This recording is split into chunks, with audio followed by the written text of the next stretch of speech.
Bhim army Nizamabad అధ్యక్షునిగా గడ్డం రవిని నియమిస్తూ రాష్ట్ర అధ్యక్షుడు వనం మహేందర్ ఉత్తర్వులు జారీ చేశారని రాష్ట్ర సెక్రటరీ సంజీవ్ తెలిపారు.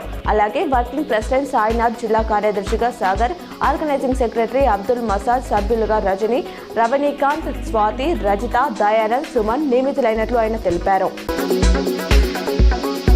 రాష్ట్రంలో మరో 1085 ఎలక్ట్రిక్ బస్సులు అందుబాటులోకి రానున్నాయి.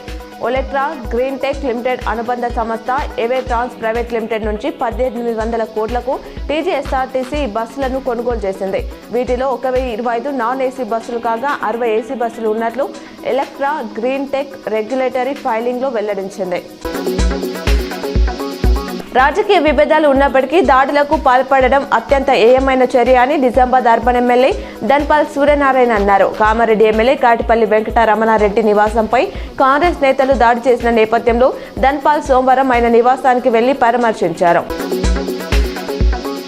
సీఎం రేవంత్ అధ్యక్షతన జరుగుతున్న క్యాబినెట్ భేటీలో కీలక నిర్ణయం తీసుకున్నారు. తెలంగాణ వైద్య విధాన పరిషత్ పేరును మార్చారు. డైరెక్టరేట్ ఆఫ్ సెకండరీ హెల్త్ గా చేంజ్ చేస్తూ డెసిషన్ తీసుకున్నారు. దీంతో ఇక నుంచి టీవీవీపీ ఉద్యోగులు ప్రభుత్వ పరిధిలోకి రానున్నారు.